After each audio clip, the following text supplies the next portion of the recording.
Mirikana for any chim, Ewa say, Kumase, your Bush and Abraham Junction, Accra, Ima flat Tommy, at the account pimples, no, Ebeko Nenso, Bembeko, Kotrano, Ebeko, Afe, a credit tattoo, Nina, Ebepa, Ediama, El perfect skin and body therapy. You friend, 0553 312 911 and a 0272 453535. Now only Eddie in Como OP wallpapers and so the 3D wallpapers no P Eddie Abana so Kwajibi ne fire decoration in your old demo e wo honum o corridors anymore bebia a we here wallpaper Eddie SSC hono oba OP so o mobi na de akosiesie afei enema ka bi a wo here Eddie SSC o demo ne hwaye kama biti say be a center carpet be a plastic codrooms be a diffusers now pe be a blind curtains and nyina AOP wallpapers and I do any chim e wona share na wa ma be adum PZ na na kwesi agema bro sign mo ho na ewo next building to Hello FM and afa Chronom barrier abronsan na market ni dia nim he no also ba obehu ye e first floor friend e 0540 353 750 0540 353 750 no AOP wallpapers the number and me day atu edwano the boss player Eugene Adu Poku striker seated alongside Danger Man Hariawa. Yes, also ewa boss good evening soro bibia bokode boss na me adum bibia fine me ra ho mo adai video bi so start ayeba na me share video ni wie no solo me ra ho na ahumte and also fa pole ni na yeah and we kra ma clear a year of the see no yeah na solo baby aye duru no Edding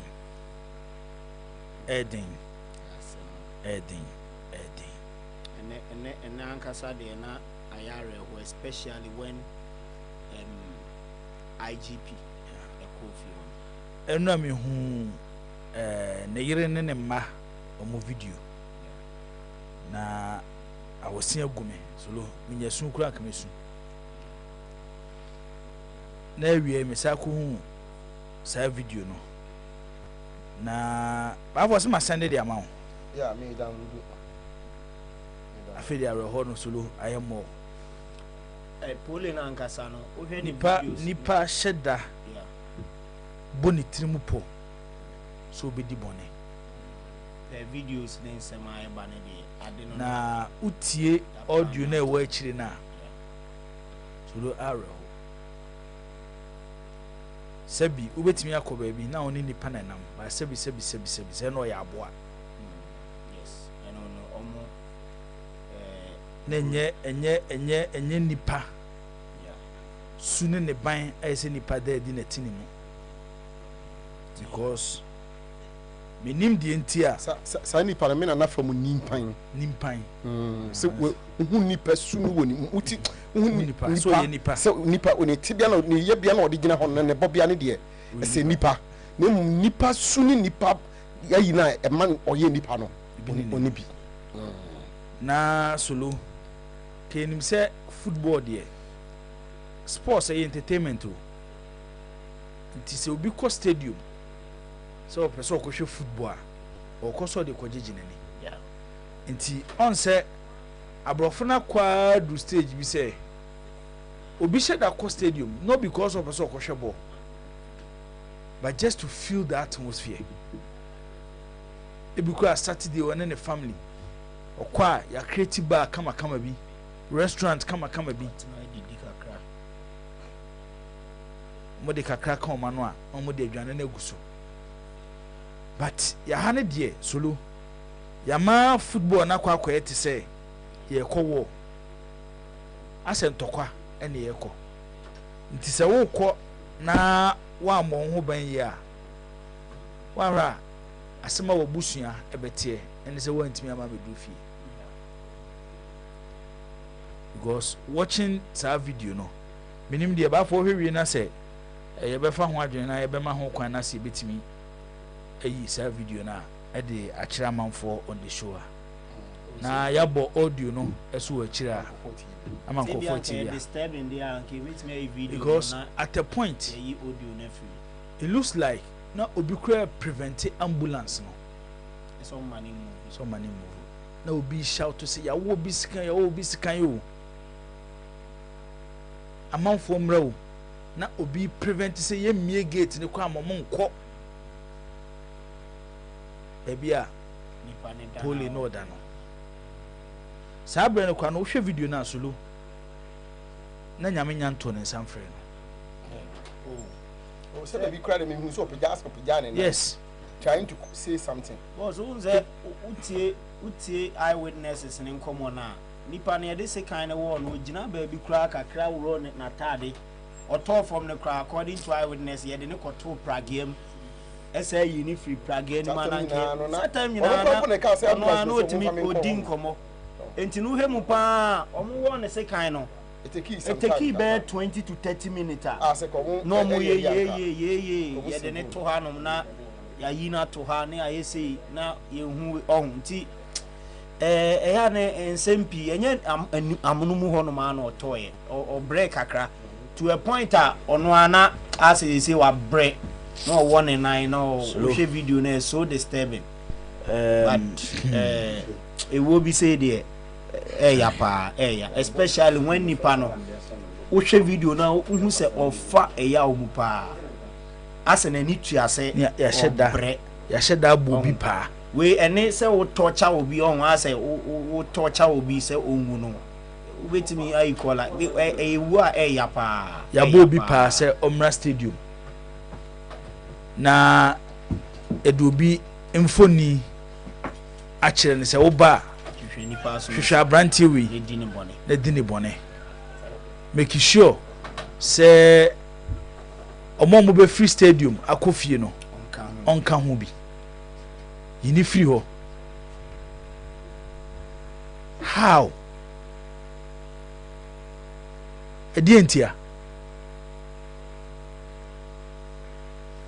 ye boy solo ebeye yeni ebeche pa yasem ehwe ni musie benya mpanyifo bi o show no so ai no mo ebedi nkomo ebedi nkomo so ahoma ne so na ne nyina efa eye na no kwasi ada asante kotoko game a omo ene insu atreman eboye ewo insu atre na ya yenua eye pole inam esansa match nti ofiri mu no yebedi di ho enkomo we de yenyina yenya akoma na yenhwe same fa audio no to ase whilst video no eda eye screen so ntu betia join here on Facebook eye Promise Radio 102.7 Promise Radio 102.7 na also any opportunity a video no be whilst I dey audio no so ede mamo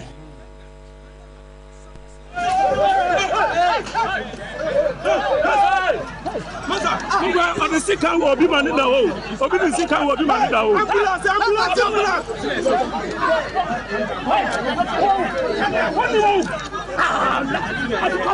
You see, you are the officer. Oh, some you see what is stopping on the town that. What's the one I'm supposed to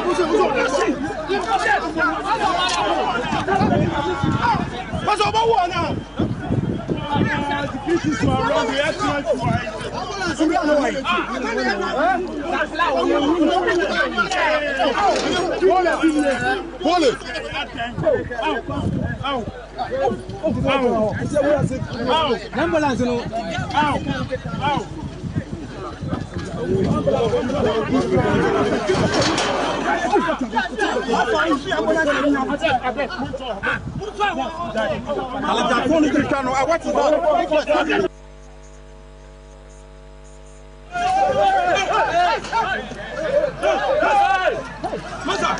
On the si kan wo bi mani da o. Obi ni si kan wo bi mani da o. Ambulance.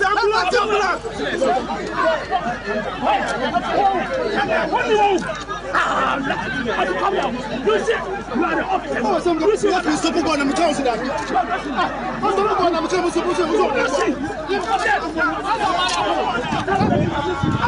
What's up, what now? This is my wrong reaction.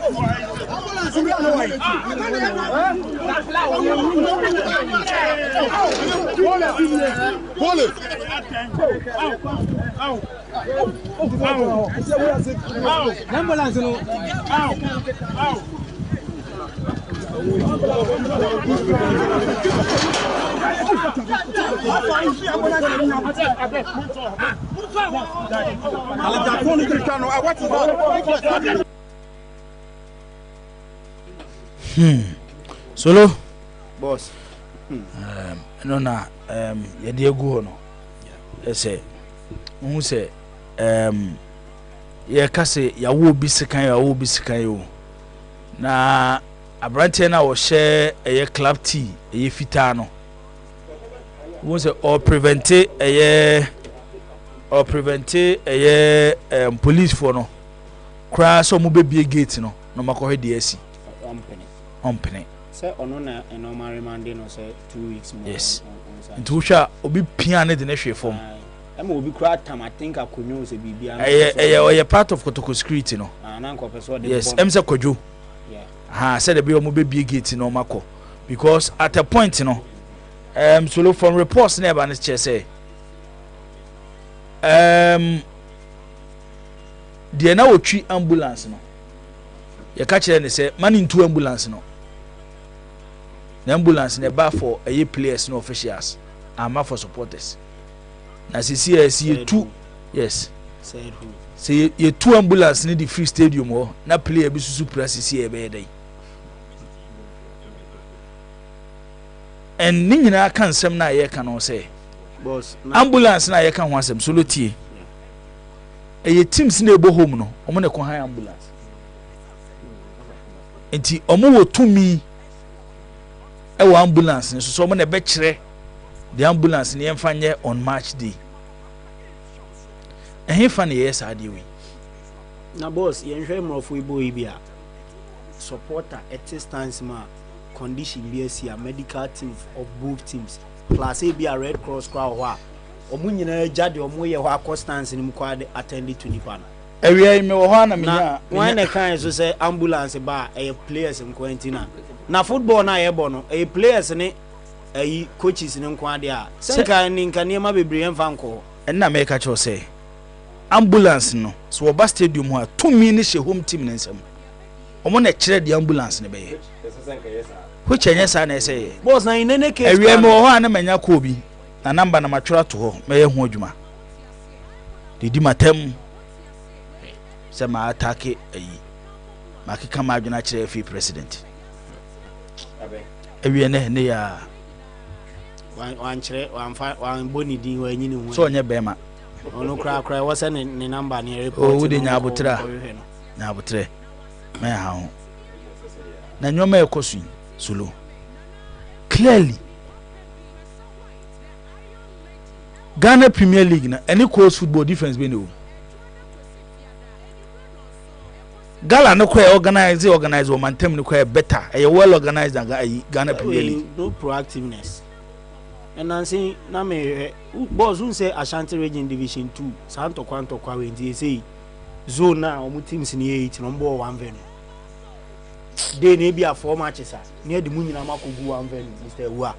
Because you pay a buoy, now way too quine, any say, near I say, 8 teams, and I 10 teams, 12 teams, no number 1 venue.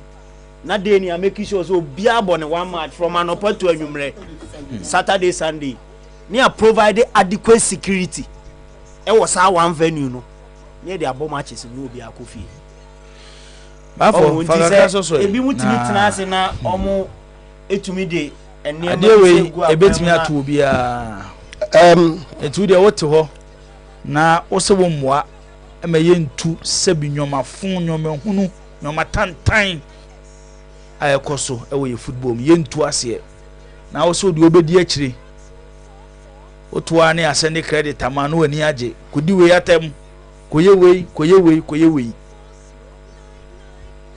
ochina bi obekọ lake center bi na me mfa sa ama na akoye wo anya wo kra na betumi aye obi nipa bi na se obi obenwa boss mpacho danger bo kromu anko na ye park ambulance ba bia e wo se ye adwuma na driver and take ambulance ni hu bi da ambulance driver si Africa nim so okohebo but one also so I see yin adi o one ego yin adi yeah abandon this one ba ko ne kra na on boss unko ba bia ye nkro ya the purpose of which emergency cases for emergency purposes emergency sina so ne be driver see hwehwe ambulance o park si we wo so 90 minutes me bobo ni wie e mo bia kofie enye safe ne ga say ambulance driver ye hunu anase ye hu safwa o park ambulance ase me ko hwebo ni bi asem na ye ka no ntiase o ambulance ne so ko hwebo omo so mo mane nkofa no ne so hwebo you see the kwan you are preventing from performing his duties because so the ambulance ne buy for players no and officials ambulance na team ne dia anya ambulance we no man ne toy o man ne toy ba ye ko bo match no team ne ko request home team ne na akọ han no dia ba wa ko han atwa ka o home team no se one ambulance anko abo no ye mo ntu na se we de ne amfa bi anko kra nka mfa so da bi ne senka ambulance nsi wo kra yi nim se wo de ene because your boss utie nkomo na eba na nipa ne ye won se kan no mdi nkan de ne to praga mu eno no request say so fa no ambulance no na de mbe contem tie ne ambulance no okra se nka praga ebo akoko mpekura ebi anko be du hospital ko mu tu okra no ma nya de ne ke say so hu tinke bi no okra nke Jibo danger every minute since this heinous crime was committed, you know, I keep getting disappointed in the leadership of the Ghana Football Association,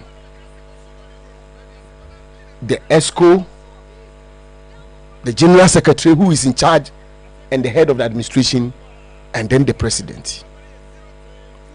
Mr. President, Kumasi Asante Kotoko and also form way back before nominations were opened.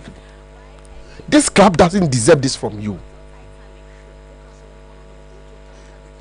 Sebin Preduasa omo amene da wo mutirimu no om de mekasa wi a omo medi matem nye hwe but omo di matem wi a omo wo busua bi beto wo mo na afi wo matena na amene na da mutirimu no om de ya adwuma ni ahwese ebeye omo da na se ebeye omo ya Mr. President, nobody is asking for anything from you but yen before yen Ghana for there obi wu a se bi obi to a omo de hye na to no ye ma omo yakọ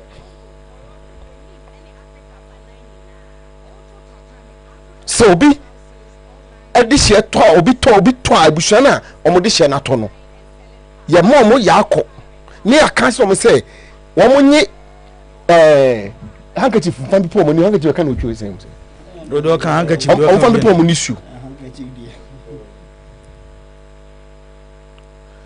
Mr. President, for Christ's sake, you are the president of the Ghana Football Association. It is your competition that has led to the loss of a life. President, no, China didn't see say in the competition and leading to the loss of a life, no. Shadow from that angle, no. So, what am I saying? It is your it is a competition organized by you. There be a charging for and pay charging for and pay. It is this competition that has led to a loss of life. Probably on your competition no promote now. By promoting Kotoko matches, no, he was promoting the Ghana League and Ameboa. So Paul go can send be a for one. Come on, charge no. Now then what now you are so silent. Your silence is too loud, Mr. President. Your silence is too loud. The president of the Ghana Football Association, your silence is too loud. Baby, I won't be away there. And yes, if I would have found it, send a ultimate trouble Facebook, ultimate trouble Facebook, ultimate trouble Twitter. Somebody say, "Must friend S X and S X." Obi a oni na jai wo X. Say I am book so down was say mo X no was o me X letter X no kwa bibia. X Y Z. Boss. I know the general secretary to be obi a human. Oma di we nya ne ya. Oma ade na ese no oma ne nya ne ya. I'm feel pain about it. To say the nipa na ade na to no. Hwe obi a won me ani twaka bia ye fa ne se fa ne se wo tamfo kra no. Bibi se tu na. Who show remorse, who show concern. Oma nipa hu se we die. Captain Penasem de Cabin ni de so we die hard na here. I am so bad on the part of the president that he has been mute all this while. 72 hours, isn't it? Yeah.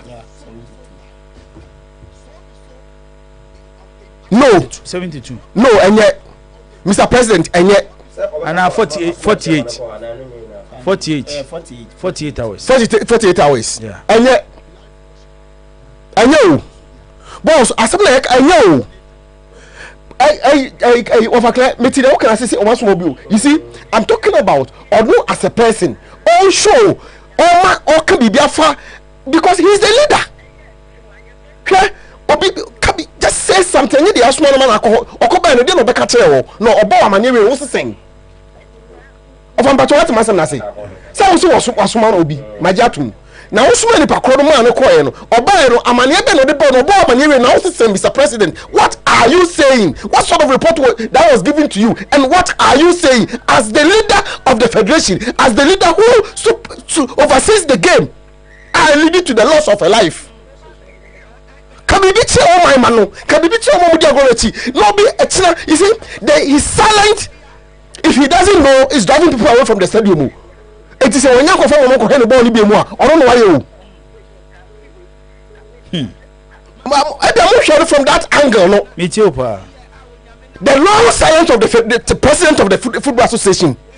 What it means is that samitifie na say e bobo na me kwara mi wu a obi amfa me ho. Nobody cares. Yeah. You're not getting it. I'm getting it. We are getting the picture. Say ana so we mother hope fi say otiaropa ya bobo in this center in this country na me so lafi me fie ba fa me sika ya shembo to makofo card yakọ na me bitumi a nobody cares. That is what the Ghana Football Association president is telling us. Now I can say and go for your titolo who is everybody is daft now. People think everybody is daft. Whoa, until I can say that silent is too loud. Say asem KCCS asem kese o ye le kese we o man ni nyina obi a on pe football kura ti asem we ya na era ho me say me be say na go for debate just in the street of Edu everybody do be people are talking about it na asem CSC FA president uti Facebook and I wish you happy birthday. You are more interested in now who here now fans so won pe the social media so ko bi kra oh wish you happy birthday. I know now we are interested in because I am comfortable to Ababa. President, polio so polio on Tuaba. Aboniti Tuaba. And I say bia ba. Bitu Tuaba. Bia ye kotoko panyina. Anko obe show. Yes. Yo. So to the mechana. Mati ase. Enti ekire se echitafo no mo ko stadium kokko hebo no. O say omuto omofo. Clementino ade ba ko edin wo wiase. Eni se obi enye obi a owo ope owo tema ede ma bibi ebi ni poli watu nu ho asi ho fine e kotoko adwuma na oye by say poli ko radio station forget about ebi a poli asem obeka a oni ni benya problem. You don't get people Clementino we are dedicated to say poli so no adi ni sika be sori anopa obe move across every radio station in Kumasi to talk about Kotoko. ball was someone. Some Kotokono, and yeah, entire island be so. To talk about the be number. Omo support to Kotokoya. Pola when yan baby ko kan we. Na enum we ya Black Stars ebebo matching. Nya no mko share Poku Tertiary komo musika so me support. Eti na di message na wo send am go Poku Tertiary for no. Nya no mdo mko Cote d'Ivoire. Eti achese Poku Tertiary for no. Omo ko na nyame anhwe omo so anfo ma ko dura anfo mama. E na omo ko nya nkwanhia bi a ko bi owo ma wo bi owu kwa. Obi awu kwa. We need the kind of leadership you got to abase be show kire yana.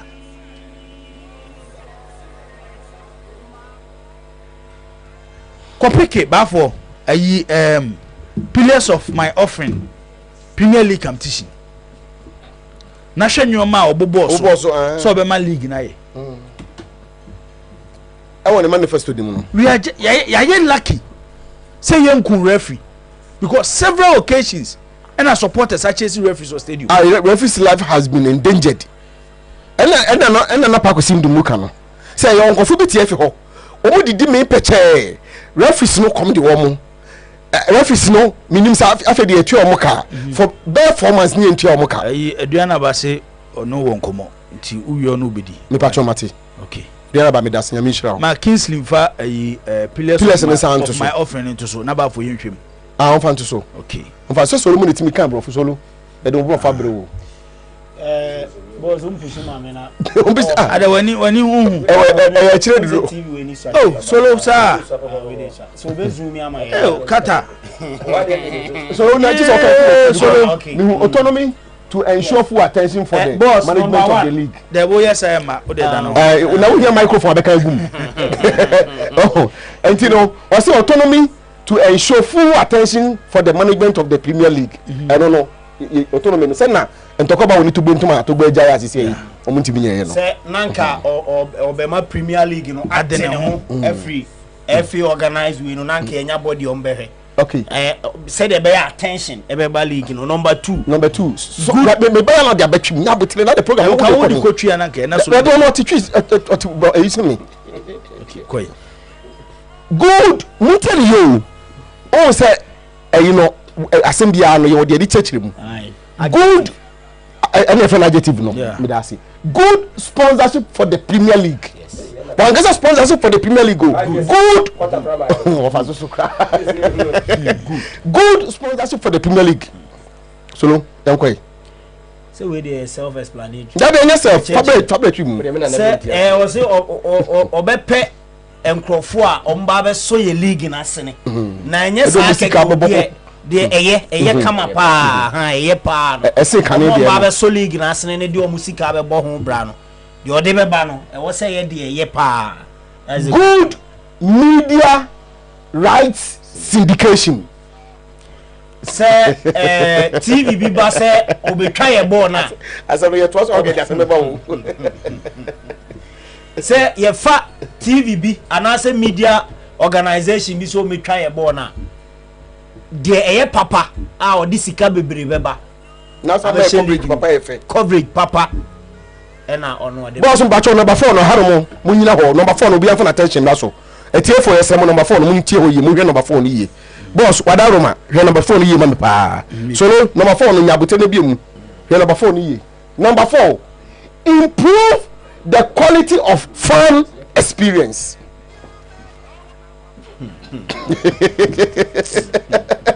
Number 4 why hey we first one nya in the trust the assembly ba. Number 4 ne kra na ni 5 no ewo oh say me ba say ka be trust the ba. Ye toto so de banga krakra me say ye ntem ka say me nto aso no ka ye nya no 4 because koso number 5 okay so me fanka fo number 5 create family friendly stadia no hooliganism and kwa was had a into bracket just say na say me dan and so pa say basa ye pa de bi nsi wo no mo yanko sansem we no asem you have symmetry mo no we dey make all right you be your program so my be the promise in create family friendly stadia. Yes. No hooliganism. Ono ani team Dreams FC. Ene media makobobo. almost see player supporters in BT stadium say player person or share dreams make us an incident almost fabo no more two blue player no yeah and come once o say o the good sponsorship for the Premier League beba and then never mind the good sponsorship for the Premier League aba this is all create a positive brand and all can you also be enhancing the corporate and then number 6 and be enhancing the corporate image and brand of the Ghana Premier League and then never mind create a corporate image and then the Ghana Premier League said they the corporate world ebe hu so mobile associate o mo sell no ho be bata ho a ade ho be bata ho ade de efe yesika be de ko ntuma fufuo nti yeso de ntuma fufuo be ka ko ba no ne nyina wo ye fefefe atachenkem obi amfa woni eye nkeka wa mekekam because we in keep chance so and Dreams FC ne R2 ebo game last season chairman we 7 na Dreams FC ene R2 bo game last season hwade o ene obi enwu ena R2 kofa team B players obi players o oda ka team kofa na academy players nkran for mmebo anase the players one register wo obi players second division team players oso be create obe enhance corporate image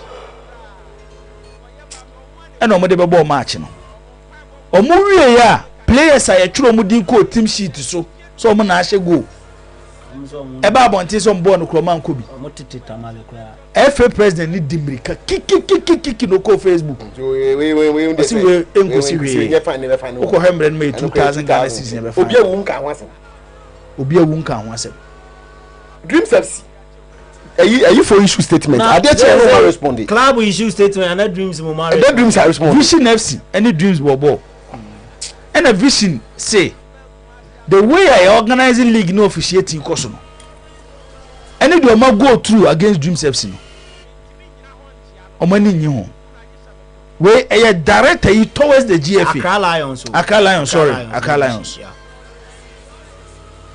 and for Dreams FC who I only F asem e ho an the Dreams kiki Dreams abetro here they go e ba cho ye tiefo ne ahwefo am say ahwefo mom ba fo mo fanche say nansen technical problems kaka yenya technical challenges unze nipa kura no wo ho a edurum pempenso bi a so kumemi mu kakra say uko check up na akọ say wapom bibia ye kama nti ye technicians ni guso omototo nyoma nti ebia wo hwe on TV anasa wo hwe on Facebook na breaks kakra ebema mo fanche na yeguso aye toto nyoma enche bia ade ne beba kama na boss mo metese binum so ba bi mo eche mo TV no na kan be kanu yes a platform na o ma change platform no ma change ehun enye yanko a o ma mo wa yi no ma change no we dey latest aban say riskan o TV no ubenya yen odi code aso riskan ubenya yen enti mo de messages eba ene mo frefre no the aba sisi ene say mo riskan keke odi code ana so TV nyina be saba ade ya se binum nim ye jisen kofo be no obi nyama wo yesa oni ma ya ma kofo be ya ade o pa wa froso wo ade kofo anope ya onu kwa de mituku akofo ana sa be no sa bi ane na jum anope ya no obi be ma boss number 7 engage the police administration for the creation of a special sports policing unit. Azem nyewa na azem twaso say asem no edi bia na ya bufu ba senka because come asem ne dia ba mi atwa introduction of the steward system any ho the one timely free and fair judicial adjudicative mechanism anu kwa de nye kra good coverage well planned life abroni be say abroni en kan sem ya otwetwe nya won resign ena me ka boni na atwe we nyina no nya ya kwa resign what try the assistant wonye mu what after resign ena me ka say man be promising na yira time ne so say obe deliver okwa na yiri busa na o say o say me na me promise we They say I was that we are drinking talking. It's way drinking talking. Oh, Shani, my dear Bukata as well. Ain't me, they are drinking talking. 16. 1, 2, 3, 4, 16. They try to underground the coming room. Boss, Central for bread, Ghana, Hapa. Provision of internet facility for the media at all league centers across the country. Okay, wait. Number 16 now. And so media phone are not able to hold him responsible. Number 14. Sanya may be a free buying number 14 or say ensure full compliance of the club licensing system. You may also resign. Sa insurance or sa full compliance of club licensing. So oh yeah, Kagana you bet me about league matches so it be a sentence 3. You cannot grab a boy. Well, I said the man. I said the Adams. Me go Adams number come push. Why? Obi Fama no be on na go Adams. Police we your cost steady. So load them over in so na. Enko Clement. And see ask for no adu o here. Football for no here. Can they ask their president why he has failed to do these things? Dr. Poku say FIFA the sika bremo. I just said no catch us on no we fit sika FIFA bi baye o. FIFA the sika ba say mo fanye. E ba no ne nko fo acha di nyam na me kan o Dr. Poku sindum na kan o. So rawo bi da. No ne nko fo acha di. Na ma e ewo ni oye ne am na ebre yen. There's the need for revolution in our game. Somebody should be man enough to be able to make sure say the game is revolutionized.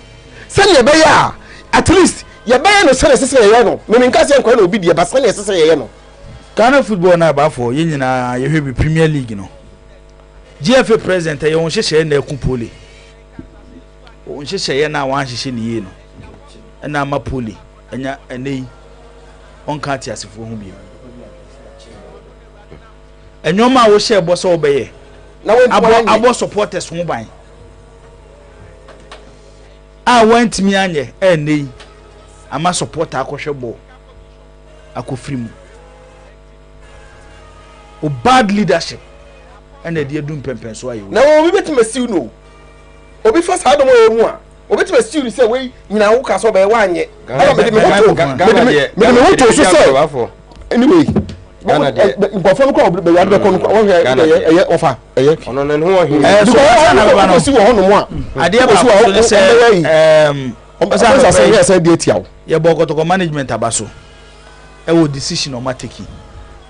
Any release or mother Bible until I decision in woman, your bomb basso. Ah, my 2 months I did from Munia has of folk near that club, some of my come home. Now, Omoa near Ghana football ye. But from Besset has Kodoko 7 so almost was so more month for Bibina Bontain. So almost so. Any enemy, your bono almost so homogena or much break. Say yan take advantage of the SC no. Na has him the moon friend. Say we the MD nice or can't be train. And the same more. Yan take advantage of the SC no. I'm fancy say a league ni near the ahopepre. And Ghana asem ne ye ka no. Ye be hye na awotwe da, ye be kwa yie, ye be kwa na awotwe da. Ye be hye da ye de be yie, ai de be kwa kosi enwa poli. Ye na awotwe da ni wie ya, enni na awotwe. Yes league na resume. Ewa bra ye mputu measures be in place. Mo mo wo ESCO executive council members. Se mo nyina mo sisi fie. Mo kura mo fie a enipa e wo ho. Ebi kura mo nuru 10. Mo fa security. Amo sa di CCTV camera. Ebi ko de nkama egu mo fie no. Kan nkama egu mo fie no.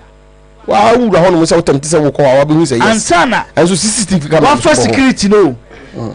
Be sure say FA president wo ko ni fie a ye wo security sa wo CCTV camera. Esuo. Ye league centers here boy apart from Legon. We are Clementino we can. Seka CCTV here adwuma. E won so atra. Fine case. A Canadian war sekan no. Fine case. Ki ehunu da. A police for chase no. Ame akoche. Car license ne ba mu no. Wo de hyehyɛ papa gudwa. Ye won panyifo o makɔ school akɔ animu aye mo positions. hwe club licensing board mpanyifo eguo boss me say ye stop league no na ye yusu we asem si a na ye siesie asem na ye streamline ye game no a e de na beba mpanyifo si bibi say na ne yie ma yes and you stop you put the league on hold because you see you the league nko de cry boy we na you for make sure say you dey streamline normal koya de bebo ni pa ho ban mani pa nya ayi a you dey say normal kotokone ha mamu nwane rushing ko bo league bia ko kotokone ha sa ye ko congress a na ye ko take decision wo congress na mo ba na ebusama mo simu nyina mo vote ye 1-1 nto makata mo so DSC enye vote sem we ne bra ese mo kire se Ghana football simu na so enei akotokode aba abontin se mpanyifo ho ampre omo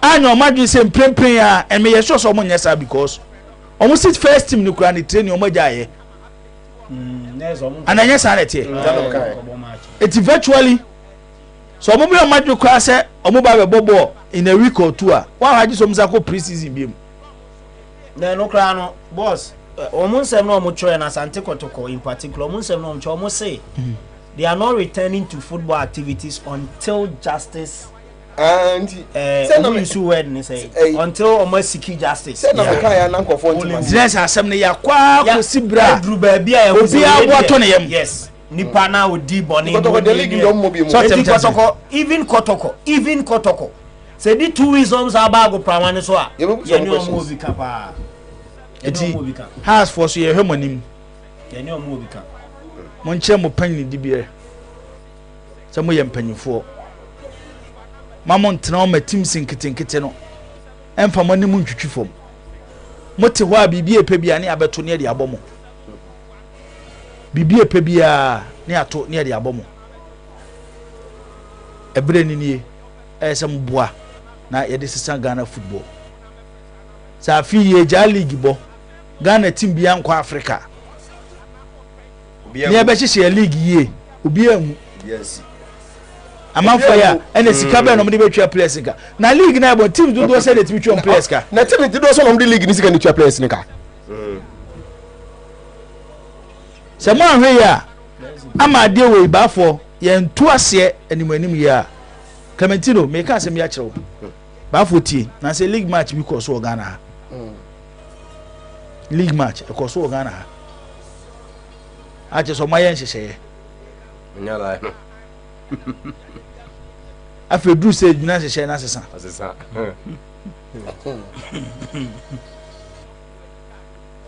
na ye bobo ni wie na one party HAC the other party mirika gidi ya cast me wie de na asesa no sidi anhwe ya ebedu stage bi no because mun tua players kaye sika ni bo ni mu a bo na dane chacha league obi no obi ko akoye nhyehyeye na nhyehyeye na omo ye na nkosa na ho abufuo na boss na ye ni hanom na team baako we grade enye teams ni mi team baako ene team ni team ehyehyɛ ho na players ni players ko hyehyɛ ho ena players no ko ball mo de ye ball game ni we na ntoko esi team baako adai esa Argentina ye pese ye bonus ya ma mo ni sei boss na no Sunday ya match baako me wo ho ena obi frame me enti match your time a message ne buy boss me bawo me short time a message ne buy 1:10 p.m. Kwesiada we are 1:10 p.m. O ma me game back ko chorus score. Tino eni. O de ni nim say bi ebetimi aka eni ene da ho no. 1:10 ewia. Game back ko chorus score ene da ho no. Ye pon match ne dem. Entimi nya prediction nipa no predict match ma me da. Beti wo say ya no be kan. Say match o mzo mu ye. Mr. Kwame Osudonko so your programming ba for mfani agro aside the contribution onu say oye patron of promise and oye passports or say an assistant coach of Chelsea was beaten up when they played Dreams FC on their home grounds. It's just the mercy of God that we haven't lost referees or other patrons. Ghana de debi ameka say Clementino. Ubetimi etu kwan akọ baabi. Say ye ka cho say nipa na be ka cho so onyi ni se nyame wo ho a. Wan hwe ya se de kromosity no bagye ani. Bada bia obi ka sa asema ka chen say so no super so ohu se nyame owo ho ani tumi eye adwuma omra Ghana. Adum bi na de eti baabi. Adum na ti no de eti baabi. Baabi ani ekeka ko na we ebesi. Polia wanyan baabi kwa ye kana asem. 2 or 3 years ago, ya bono doma kotokoni aduana stars ya bono ho.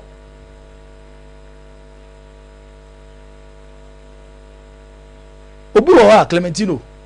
Ebia wo ba. Unim de edi na chi. Otene won sa won so to ho a on so de biem. Sasa. Oduene so. So lo said ya de beche. Na we kura bibia ni fa che. Tino, ba for so ube si na ebe ko Tino ha. Tino. Me sre me mpesa may hard on the president. But Mr. President, show leadership. Kabi bi tre nipa omo wo grona se no. Agrona ye de we si ye yo kan di force de animu no. Kabi bi tre omo wo dode ma agro no. Hunu se enye omo register with association nko ana. Omo di wagro na chi. Football touches the opium of the society. Football touches on the opium of the society. Mr. President, you know this. And he said, the BBC is here. And Kanipa ka first person kaseko o ma yete nka na o kire say de asie no na menye ho ne bonyo so na ankoka bibi kire de wato ne na busuafo ani kura wodamu no eye wo esan say wo na wo ye kandifo e wo agronim. Mr. President, you don't need to be in Kumasi for us to feel your presence. Baby, I we are seeing her be as an ultimate phone. Etimi church no ma e kan sam kire nkofo no. Ebia na urefi ho. Ebia na obi mbo wa beti obi mo na beti obi a one ne kasanka nche nse Mr. President. Ka bibi na nyesa wo kan sama kire amanfo say wo mfa supporters no ho. Mr. President, your long silence is too loud and it is sending a wrong message. Can't for say obedient groyechi Mr. President the General Secretary of Ghana Football Association, Mr. We are lawyer Prosper. You are my brother, my friend. Prosper, you must by now say something. You only say, what the security side and for ye. You the legal side and for ye. But you what the amamreni amani and so. Say no so ye. Police for cry league in your mupu that. Come makaso ye chance on Baba Bama. Shana mo mutu. IGP assembly CNRA. I mean, he is the head of the police, the whole police force. Waba. Ofre. Pulia wanyan baby cromame. Nene kasai. I'm sure, say besine. Menya sure say president bo wafre mame no. And come ka kire. Na ko afre so kwa choro to kasa me kwa wa choro dada. The president that you and I know. Happy birthday, happy birthday. Who say Obianka said don't wish your friends happy birthday. Why? And they say you will now for. But what agrona ni so they say we say wo hweso asem kesi asiwo senka form si bibia na ne bibia woni bre asem kesi asiwo agona bre sire woni bre ba for that day esu bre ne wo mu no. You cannot keep quiet till now. You see all ben na me shadow mu no ne shape of all ben etimu kan che mo papa ne say baby ade ne kono wo je ne mguase da sorry ade odwene ho an say kwan me fa so a me twa me tenu na wi na me di bi be ka ba hom de anu kwan o da ye protecting wo abeka de kikra me de some say 42 hours baba e tell be ko 72 hours no won kan hwe a me fa le say obeka sen go aka oh William Penfofen Mastermagia on the Campa, Mastermagia. On to me, Cassa, on to me, Cassa, on tea. Oh, I won't say so to mention us. What's an abroso? It is for the president of the FE. Sir Obechusu birthday wish over the death of a supporter. HSA, he doesn't care. Yeah, can. And some people are about for yen can radio so. But if you go deep, oko from Tino, Buna Hafu, Mekano ha. Clubs are no more. Dodo na no mabu poli hopo. I'm telling you. No mabu no hopo. And young one was a clubs been pending for. You better from CBC so mo. Oh. Because sebi Clementino. It doesn't make sense. Nipa bia no what asase so a nyame ama na dwene. Na yakọ situation we mu. A obi ahwere ne nkwa. Hwe, nyoma ye. Obi awu kwasiada. Na ye benada. Mo se yawada ene ye free emergency. Say ko free yawada kwasiada tu yawada. E na emergency. Kwasiada tu yawada emergency. E be na emergency. Na emergency ni afere ye nyantia se bi wan asesen. Kwasiada tu yawada wo say free emergency meeting. Na me kotoko suppose so mbe kono mo he mo abati nyehwe bi mmom ndie me kotoko. Omo koye dey. Me who why they should attend that meeting. Say ko kan dey na achom say ko bi so mo den. Say ko ya afeni e ko che mo say support team and say how you conduct yourself. What they need is security. Just make the environment secure for them to be able to watch football and go home. Some meeting no useless and for ma. Okay, bona mo ya dey amutimi preempt normal bi msa. Dey na mo ko catch mo meeting ase.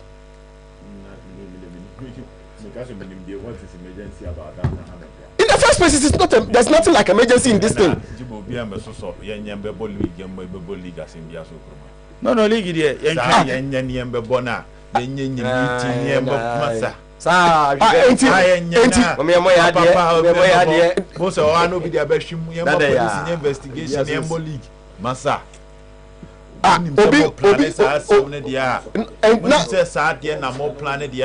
Maybe they want to play the league without Kotoko. Because Kotoko cannot in any way whatsoever be part of this league in the sell normal city. Now Masa Kotoko on here anymore. Na Kotoko so nya kra. He can na only what mama ni o. Oni mi say obi to sell Paul ato na ene yenkoji ani. Na Kotoko ni Penifo mo ka ho ni nyina nim say and the circumstances of which Paul lost his life no wontimi nya to sa asa ko bobo yenye ne saa na Kotompo ye kaniba nti onim ye hoye enti wosa so ye hene kase e po kase pa enti no wo ebia they want to play the league with that Kotoko then that's fine and yes say sa mo nya meeting ye me bobo ye nya meeting be bobo ye masa ade no kra sa meeting no Kotoko supporters bo mo nko useless meeting for so bia ni so emfa hwe ma. It will not resolve anything, to not bring anything because some meeting is not going to tell them how to support your team. And I say, I don't know what they go. That's those 60 I don't know what they're failing. These are the things that I say. What I implement here, say if that meeting is important. Meeting. I also created a family friendly stadium. No hooligan. I stadium. You stay away. And this zoo, I had more shake difference between you. Master, this time, Kumasi Zoo, how is it? I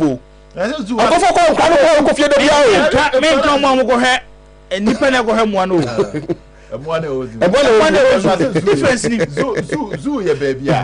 With no family call. Looks more secure. Just that one in every hour corner who feed in here. At least it looks more secure. All I say, on time to be a kuzu, a quaku pran or what be that.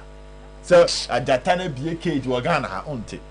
but you see ya accept enioma bia na see twa so ntem bra na ye kase ye ntwa saade no so no ye so a na dia ba be pie na ade this is a termine issue.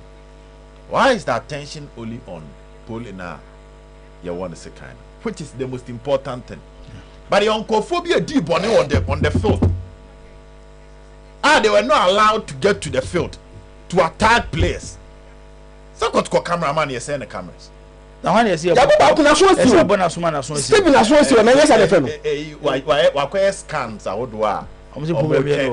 resource. But was it Benkuno fan Tassem? And Timmy, one Tassem, you can say, I want to see I condemns. I will tell you. About Casafa, I want to see a video of supporters a full platform. I call Globe TV for also Munjaincha. And yet, and not that way. I stayed more common now, so good. Your mom to see park is so in a perimeter with deep bonnet. Now, young fa. COP Lydia Donko, DCOP. Yeah. Habib, one man, two, in a court because TC Park, so they were not allowed to be there. Exchanging issues and never answer hands with a line. I said, I call 1 year, that's in a court. Yeah. And apart from polling, I expect justice for polling. Almost so TC Park, and soon to me from Mundi. Nipo de boba ekwo se ekotko camera entimi fa ne hundi se maame ne de o kai se ba for me ka kire no se me maame no no se o hwe na football for no me de maame no no me kono ho o kai o ka kire ne se maame ba bia o keka ko police mu no ono o betai se wan hwe ya da bia be go ne bia na football be kana so videos na buy there are people who are not authorized to be on the field mo call field no so sound conform easy to identify them. I don't know sound conform in Yambo so. Now Jibo every Ghana Premier League match when him say GFA the cameraman come. Apart from TV for GFA the media. GFA cameraman. And that day no man Fabian Kunsu atre. E bi koy. No me de koya and who video and so. No I want to say Baba ka say time mo ko no mo ko fa GFA baby na GFA cameraman no ho na chi no mo fa. Sa GFA cameraman no so ni video. And they say we FF no. So on way mama if phone to the come home. And you see, my people been count there no. Yeah, Kenya there are people that we have not yet brought into the conversation. And to follow look, the match commissioner, the referees, these people by now should be arrested as well. Who are the Corinthia? They flouted the laws. According to what I have been told, yes, so at the pre-match, I want assurance say almost 120 security officials nearby. 120 and yes sir 120 120. Yes, that was the agreement, the discussion. Who say and yeah, it's not supposed to be police in police for call 20. The match commissioner shouldn't have allowed the game to proceed. That is why those people must be arrested. They are, you see, you was in charge. They are not, you see, I do a thorough investigation. The kind of investigation needs to be done. And yet, I go. Next week, Ghana Premier League. Next week, 2 weeks as well. The system is sick. And away no about expose the rot in the system. Pole aya be ya chairman odinity ebeje we say Ghana football. Say this situation. Pole there wahwe ne nkwa yes ebusua ani da kotomoja mu nyina na de ye trouble yes it's true. But as I say ye gina so e di system normal.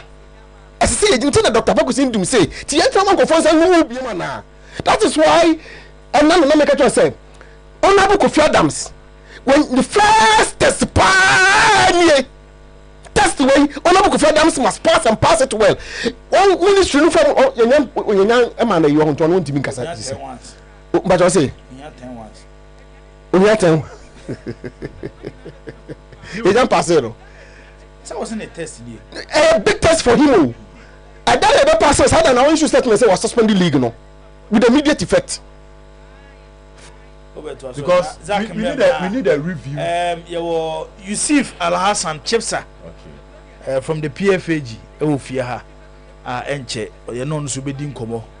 Na Yahweh PFAG for so stance on the kosi na no kosiera ewo nsu atre no. Yeah, because there were players of Asante Koroko and attack.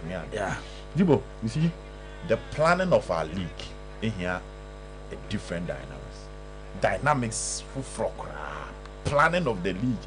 Quite a fast football league and see a transition of for. If 8 clubs, no relegation, yenyebi. Now obi oha onye you see the focus on 3 points. That mentality should be changed. The America can so bebo league we here a top standard. Asan what do level yeah 3 points. Yeah they so you realize that clubs will pay more emphasis on how to get those things and remain professional than the 3 points. I agree. Now say NBA need relegation NBA. So the desire for points but the level of professionalism now grew. The birth of the Premier League and from the first division, it started from a disaster. Disaster see clubs now sorry who said the amount of money they are making as compared to sending a chairman Obian and so some clubs sat down and decided that listen, moving forward, this is the amount of money they deserve, and they led the revolution. So revolution now, all these things that we are saying will be useless. So from organization, the structure of teams that should even qualify to play in the Premier League, as some teams that qualify as a Premier, and once more. And yet team beyond is a Premier team or you befitting for a regional league. Team being befitting for even the first division, national first division, a regional league. The last time Felix Annan make him move call England and I'm a share Jibo more structure. Which my can leagues be 8 leagues England engineer easy. Egugumbe 8 engineer biano say me pe ball. Me make investment. Precope from division 2 division 1 pay no about premier. Premier na there. And can say do left will be 8 teams, 6 teams. No be about 3 matches. Over home bako, away bako, neutral venue bako. Just to keep the fans entertained. A be befitting for regional level. A be befitting for a recreational football. As a recreation and for say the body we need. A be meant for academy. Such structure ni here and some security measures are them. Salary structure, so total overhauling of our game. Into where the esre and yet changing and Africa and because we don't prepare well. Because things in this country is not set well. Africa and I send you. Jibo out test and say we empty and FA Cup. FA Cup. FA Cup hand na wote obiania break by all means person o pray the passion. On time take. Why about the league? Just saying, today we say Jibo before the man knows him. They be a cassette. Every institution be a no kwa huchirimwa. You must take the share at the end of every year, a review, and find new ways they can improve the following season. A Bagana football now, your both season new year. The last 10 matches, hooligans sorry pa, referee some sorry, betting in some sorry because team are unqualified, on team G League or no. Yet betting on some pa. There's no planning. There's no solution. Yes, you're brainstorming to find solutions to fix the issues. Over here, I say the calendar by your son started. Into the piano, you best started this year with the sponsor. You be ready the following year without the sponsor.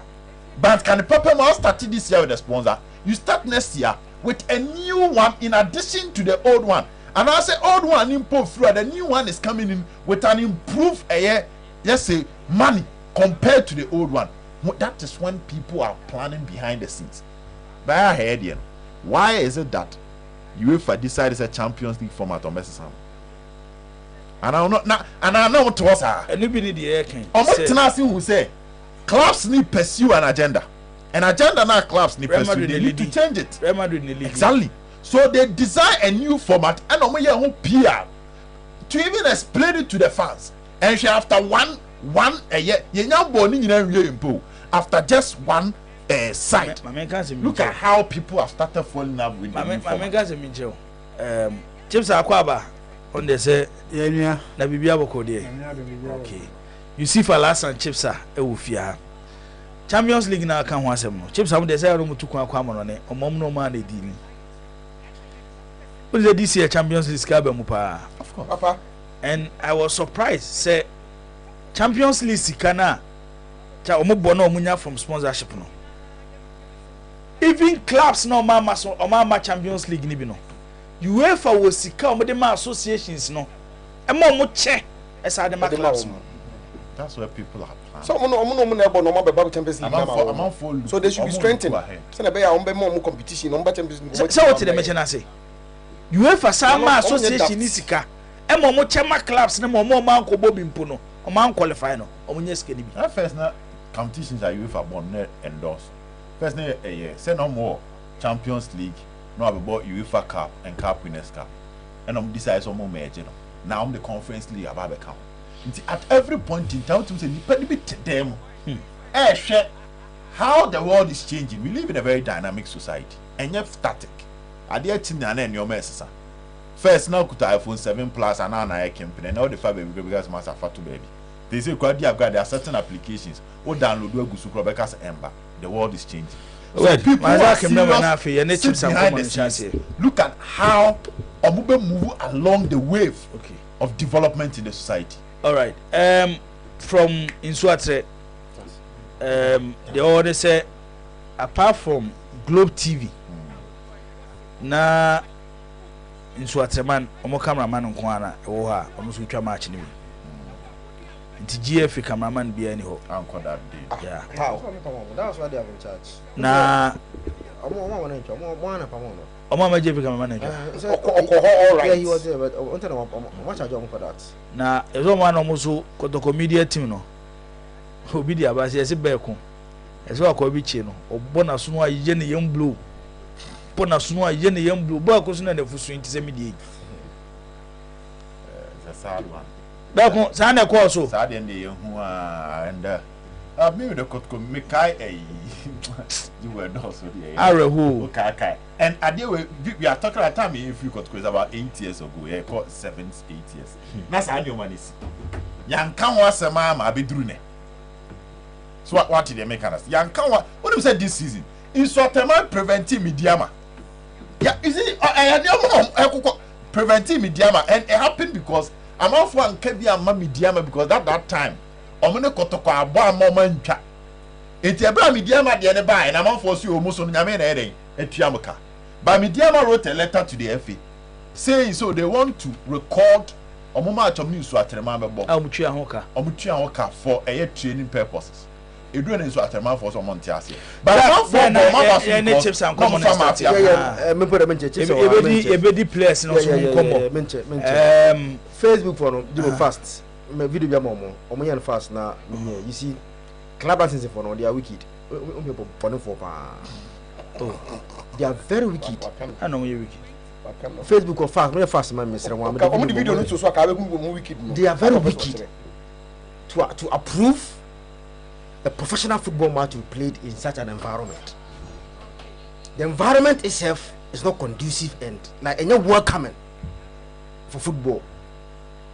Jibu, you see, football I see a person any year from the BI associated with it BI, we have to do it and do it perfect. Anytime I say, Nyame Adoma Thursday, say almost a meeting. Kotoko should not just say person better say wakona because one me have been told say the FA started talking about how to restart the league once again almost as say because the idea is on the agenda. They should make sure say their position is clear. We need reforms. And then the CEOs were talking about it. They says some of the admitters that without Kotoko they can't play league in Ghana here. Boy, yes, you want to you. The ball Kotoko ni ma won wan ko ball. Yeah, this is young kind of Kotoko ni ma the strength of Kotoko. E si o kaka bia o kroma say. E was a situation here like abochire mpo no. We see how other, you know, Madrid and Barcelona. Jibo. Without them, La Liga. And La Liga. Sana. Oko. England now. Those teams now are there. There is the right. Jibo. Come on, go to stadium in New York. Maybe I know one we rebels can easily attack them. Wait, there's a second team where they chip some. Yes, I'm on money. Jibo. Jibo show. Yakobo Ghana Premier League professional football. Look at how no wait, Obi rebels.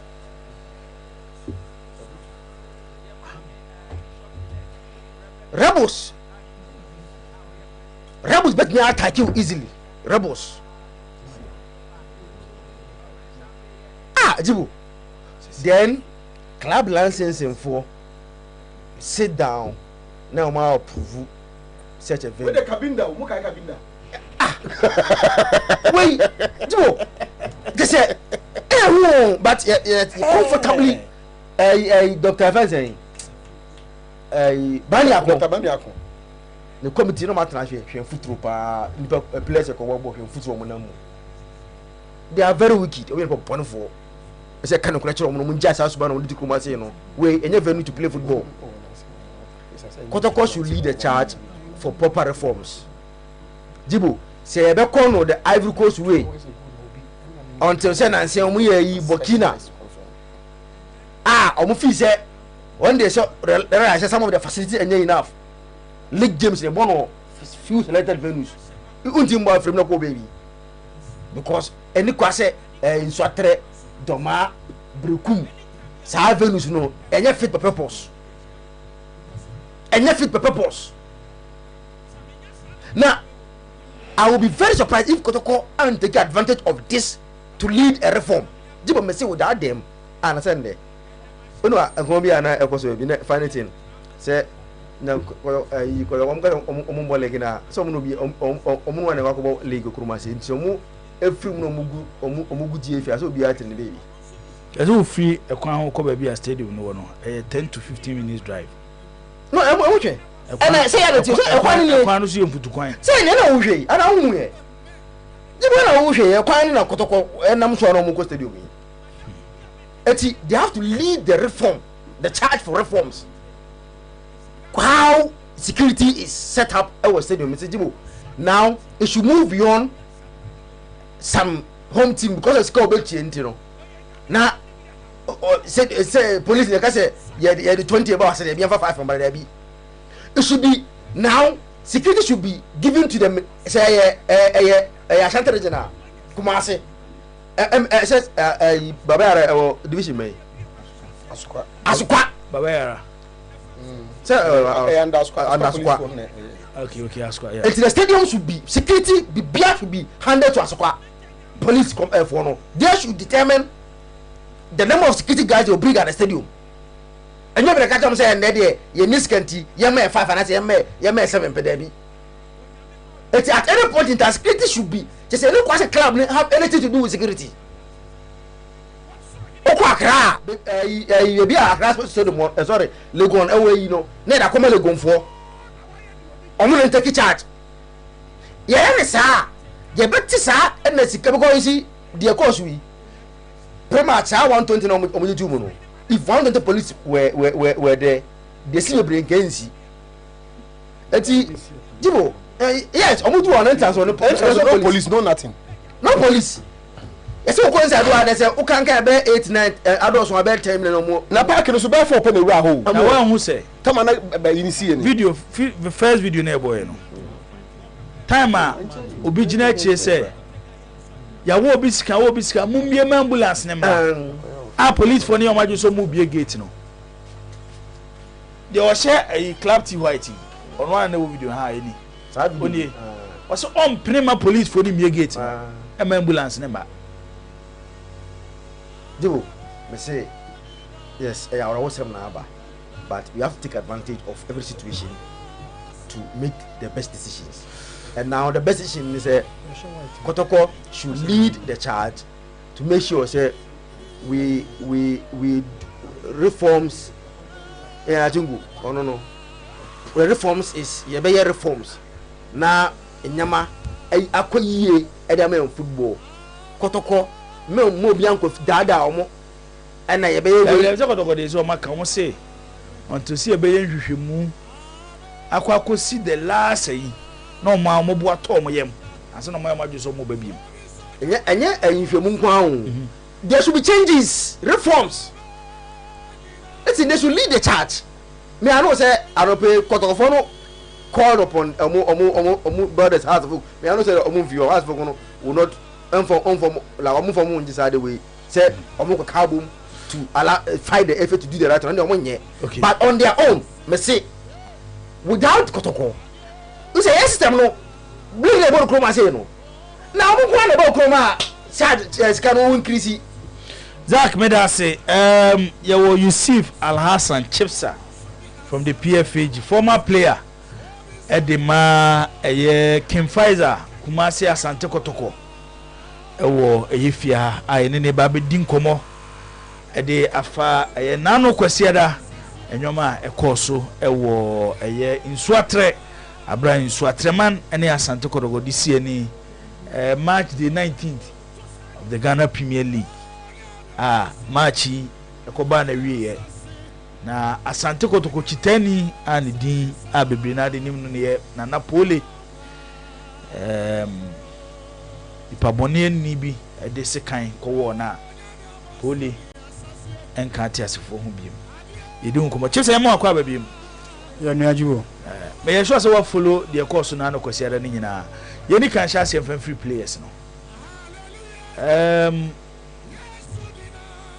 o de ball no abubi ene eba eye players nso omo wefe ku a eye PFAG so a o ye panyi kese wo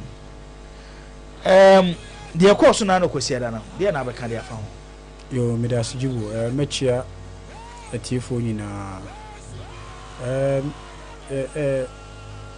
sad area hopa se footballer eye agudi a ketimi eka nipa bom ema oni obi kura ya ka utumi ni bom because of football no and then no and football so ma e create enemies ema egi nipa nkwankura efri ninsem na player side no also on behalf of PFAG no fi say ne captains no akasa no more platform the information kakra to us to be honest we were not so happy with what we saw because players there you are supposed to be each other's keeper. You are one family.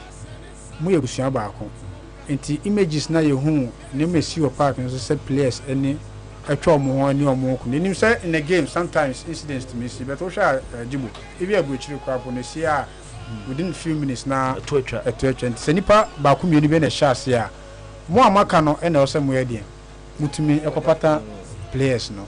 Na we there what we saw ni say omo mo chiri no kwa na ekoka ho a omo ebi tutu omo na enti in fact ya PFAG ya condemn sa act na players no exhibit our partners no ntwa yie because this is not supposed to happen. I don't know day no ebusuan baako competition na football na mobo enye ntokwa enti se BBS na sa anko ye nipa nwere bi enti omo ase a mo amaka akire no na nka so mutumi separate sa tu no na enke kan so enko ni because e ba sa na mo players na mo park na so no mo na mo insight fans na wa bontin no because fans na wo because of mo the mo your park no na mo hwe nti mo ko park no so a abotin so for so dey no mo nye yes nti on that side no me feel say entwa yi and ye various captains no akasa say the course no enye papa ma ya demand unqualified apology from both captains. Asante Kotoko side ne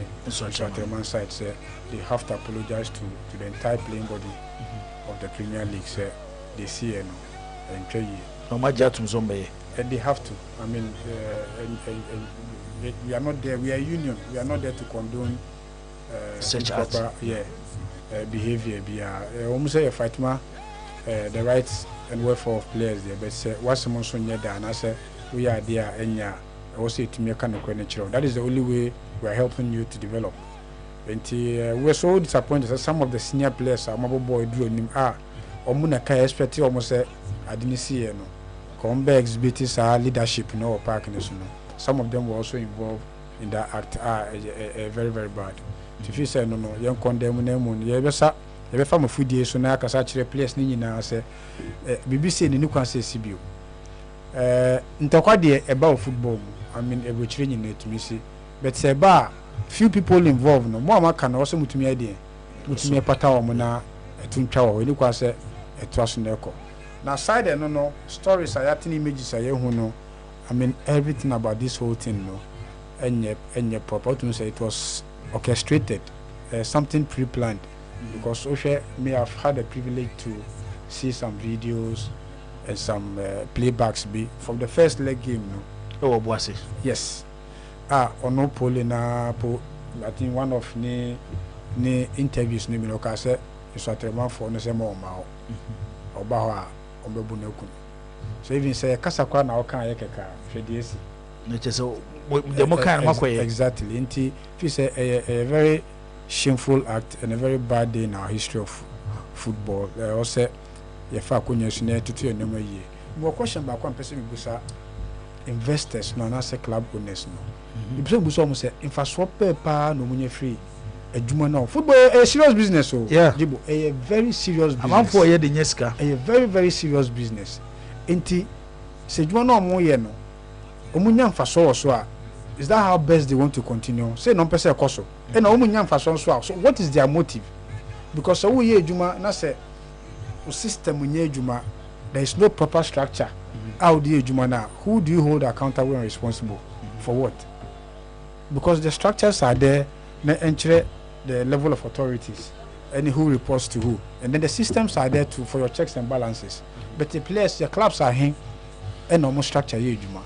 Clubs are here, and no more systems are. Omutumi edi check your money ekoso very very bad images are na efe time akotoko for security back Ukraine. Yeah, no policeman. Meanwhile so no emrana a governing football ewo abuchiri globally no samrana ene wa ensisa regulations no every MA is obliged so observing the rules and regulations in conformity and comply with FIFA mra. Untimi FIFA dey say for left untimi ka say dey no right there because I don't dey no we are a member association of FIFA say it is emrana omudibu football we buchire Germany, Italy, France ye seska ehwe no samrana na wo ha adentina ye dey yentumi emulate dey omoye wo ho no yentumi mirror emba na make sure say inema ekoye ntimi say there are a whole lot of questions. We need a total reform. Okay. Make sure. I'm more calling for say league aye boy. You hold on to the league. Ye nyan hyehyeye aye nyina efu say. En hyehyeye aye die. Ye kɔ ye nim no. Ebeboa Ghana football da ache no. Minim view on it. Jibo mefua so. If you say ye nyina be ka no kra kire ye ho a. They see no warnings and as a science no SC over and over you bu egu so because your focus near adwin na 3 points. Football is not about 3 points. The same da benna kotoko support be issue 2 nenino. I think a couple of years ago. 4 or 5 seasons ago. Chelsea. And same region now no Dr. Musapong. He nearly got killed same region na no Isa Modu. Yeah. Same time, same region na no Nana Bantama hene. Omo bunwa nyamenkwa. Ano yoko to go see you. Yes. Yes. Supporter Oshina sum. Enti nema bebrea enkoye esi every year bia no eba yebu eni egu so ene obi ahwere ne nkwan yo etimi fi say also take advantage of this na ye reform your game no say game no ya de da yakoma so pa de a e wo say tutu nyoma ye na make sure say compliance ene me kan emra no de webu chiri ne no ana wa e de ntino mo ho no de ne koyie na ha nkoyie because ho no compliance ye djuma ade enye nenye feel that merit club licensing qualification. I mean, why should you pass such a field? be nyina enim ye political dispensation in our football no and of course we nyina because e battle enti o person me tuma o dia me park me pass me ana me person tuma me ntino me pass o park no bobo so edura battle no no ye nja sa nyo enti me say problem with leadership na etina me busa say omo invest in football no in fact e dey no omo vision omo empa na ni dey in fact so be no munye free ball ni because ubeye nyoma buga na at the end of the day no unya mfa so a hwe we talking about structures and systems yen listing number of CEOs e wokromu a emu dodo ahen pa and merited the position of a CEO. Okay, club CEOs. Yes. A club CEO, but you can say CEO, chief executive officer. Yeah, I call it from administrators of every organization. Yeah. That position, no, a top managerial level. CEOs are hen of the clubs and the merit the post and as a portfolio of a CEO of an institution. What else? Internally say you to do nikeke. Madam Fune, Brabebo am team. Mama ni CEO. Madam Fune, Minueni, Mama ni welfare officer. A day no nim efa welfare. Until say you benya abutere na ya toto sa ni mani ni sa structure na ni system no. You better to ni ye no. Jiwo. E be dey. Because any difference no. Any a system works. But nyina so chief okay, nyina leadership. And I make an sat me kai boche because they be an want to do a butchery. Yeah. You can't say butchery say no me no. Say no me no. No standard bia. Exactly. Yeah, the measure your performance e wa ha. Na say sa no me no na ye dey different thing. Share the entrance into a Premier League center. Entwe ye. Me wants no share investment Honorable Ignatius aye e woni honor. Yeah. I mean, why can't you complete it fully? Because investment, why only investment? Yeah. Now, be na say, baby, wait, a bit na say, baby, sa entrance one. Anything at all could happen. Anything at all could happen. Into yesre, ya dina, ye, Nenke say, football, the number one sport, and in the kuta man for football, a can boom. A do footballer, and a do national team. No political affiliation there. I mean, PNCO, RPCO, NDCO, NPPO, about football, national team games especially. You found even your national team game, about if you local league, yeah. Kotoko supporters, and I have supporters, and I say the team supporters. Unya diverse political affiliates. When you be our NPP, when you be our NDC, but okay, just I'm never from news about CCN say, abra IGP. Asia eye Asante Kotoko IMC no they say we instructed the Bono Regional Police Office head office no sunyane say abayoa yaboni din aboni muzi abene say agosia China say police for ni enkoche no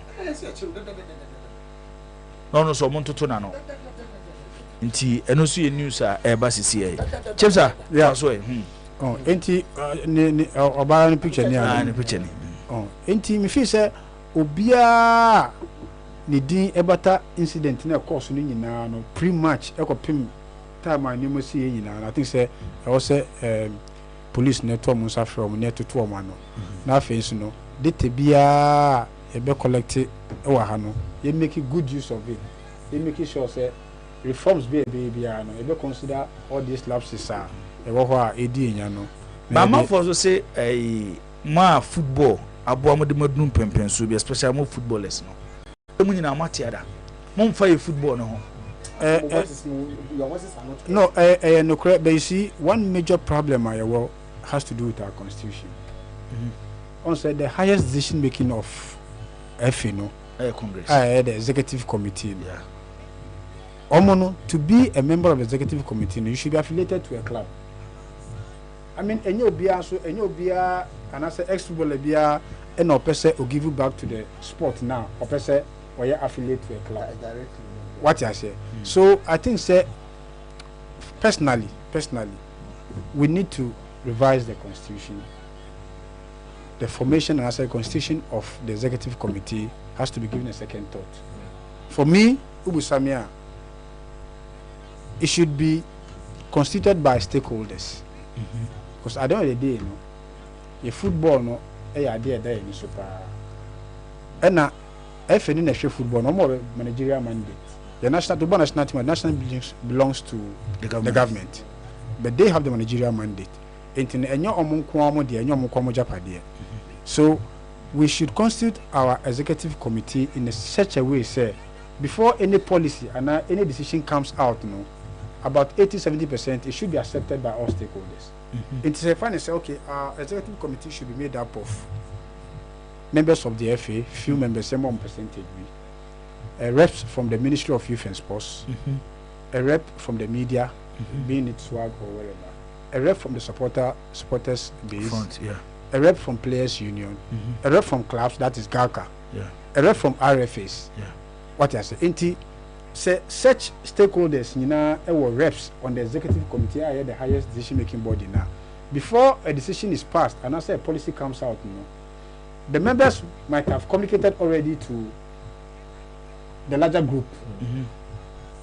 Usually, say decision be about wanting if you make a decision be it means media authority.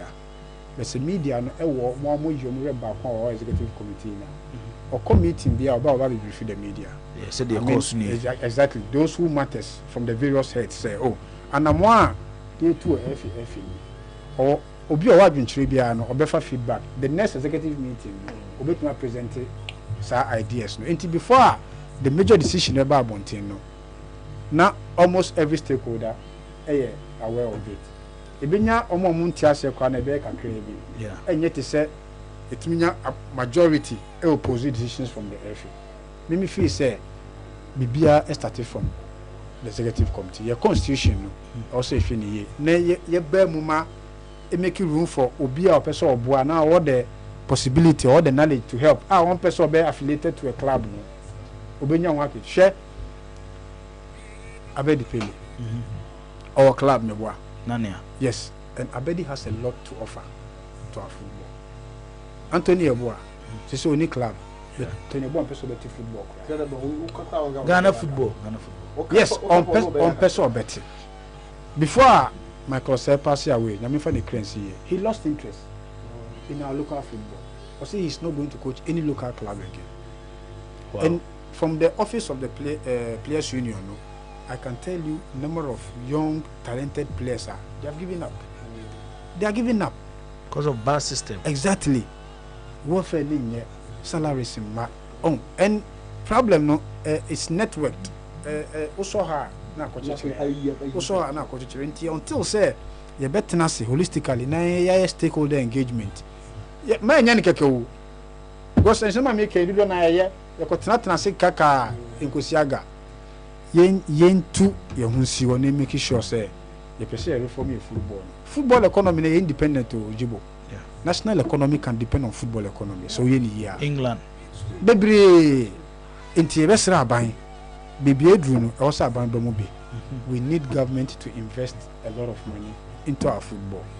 Yen case on family keke no ontin kwada do on hold the people accountable. Your government institutions bebre in the league any sponsor. You need media partners via Adintra. See how the standard has fallen. Some time ago and years back we had Super Sports, which is one of the respected Ghana Maya. The other region want to say 10 years ago, new Super Sport. Down the line. 10 years near Koyanimo. I said, Casey, anymore. Maybe I'm going to say, Senior Super Sport for Quadri Liga and Cascai be NIH. So, Usha by the Koyachi. South African League, you see how much money they are making from just media rights and now the kit one.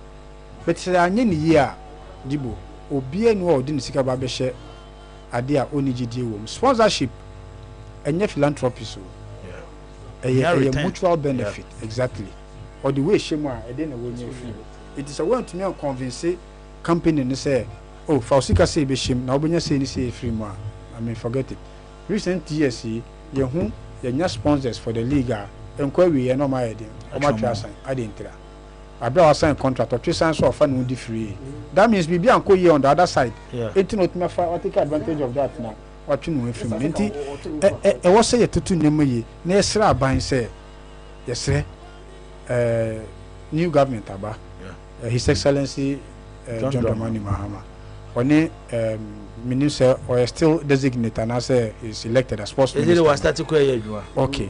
I can say you best almost say manifesto no minya be really on sports side but you best almost say omo sports no enye ade a ehi omo pa na best almost say omo fasika enche sports ni omo fasika enche they should keep the control in fact say ka say is still about this case shame size cannot editor players akitia kwapona it will go a long way to help what I say because sponsorship money na core na chama clubs now I mean you need the clubs owners need be there it be the own personal properties just because he feels say he's invested some money exactly but so do see cash him now we need proper plan we need proper structure now.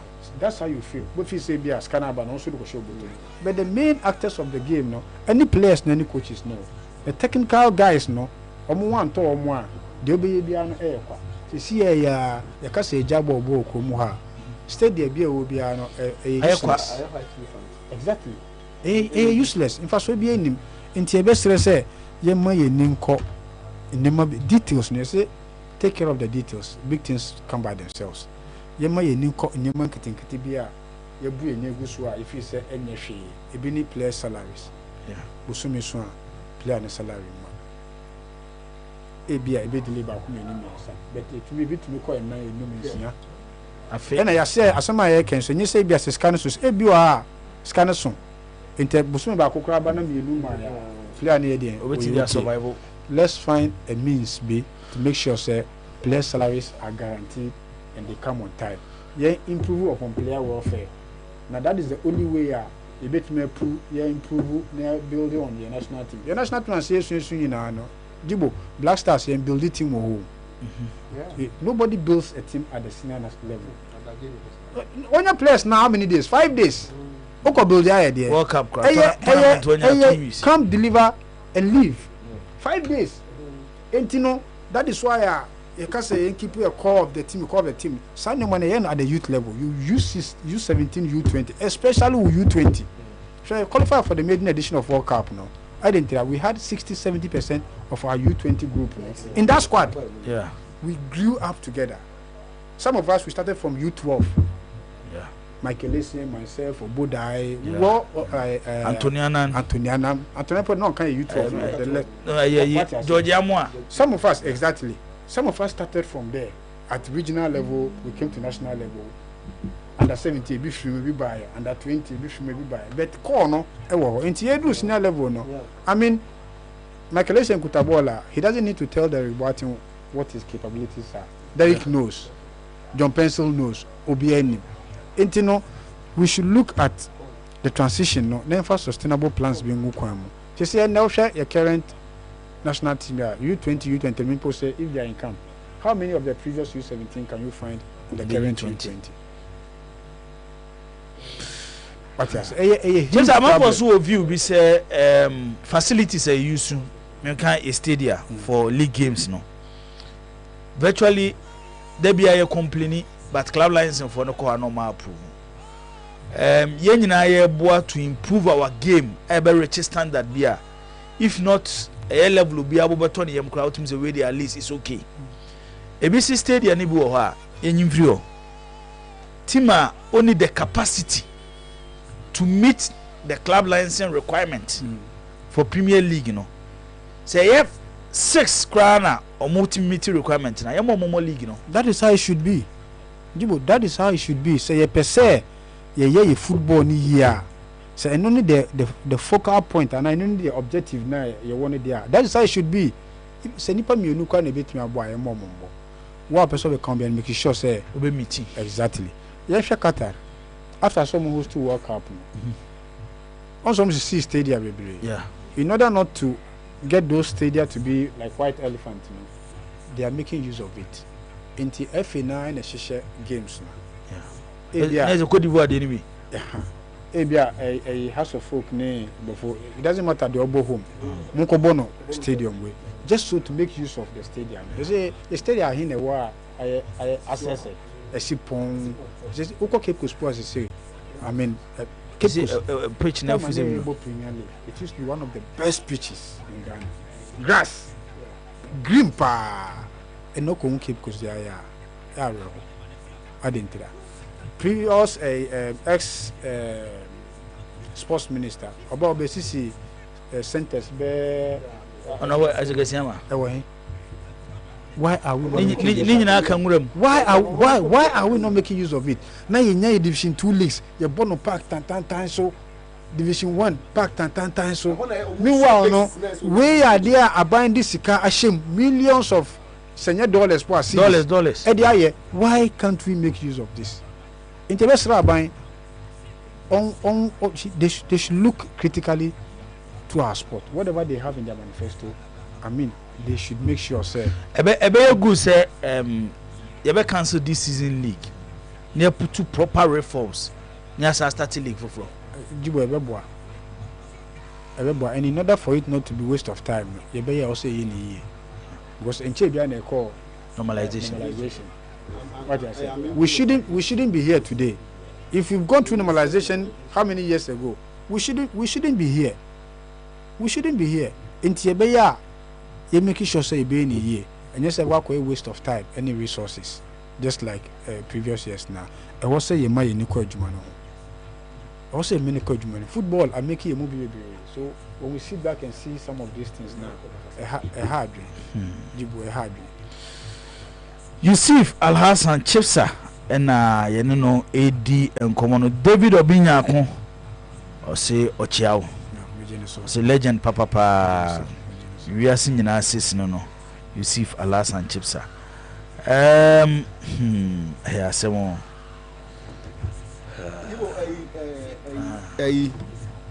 ofase bonsam yeah Dixon Kinafama na or the picture be ascend me say me fan kire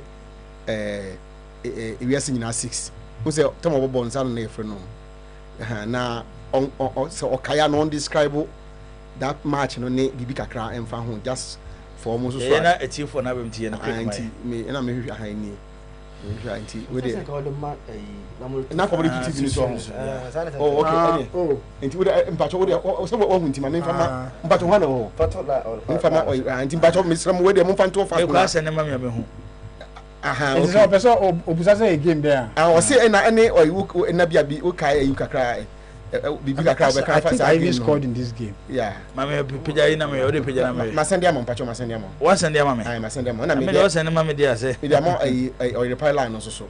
1 2 3 4. Hey. Mini Emba Chastela na owu.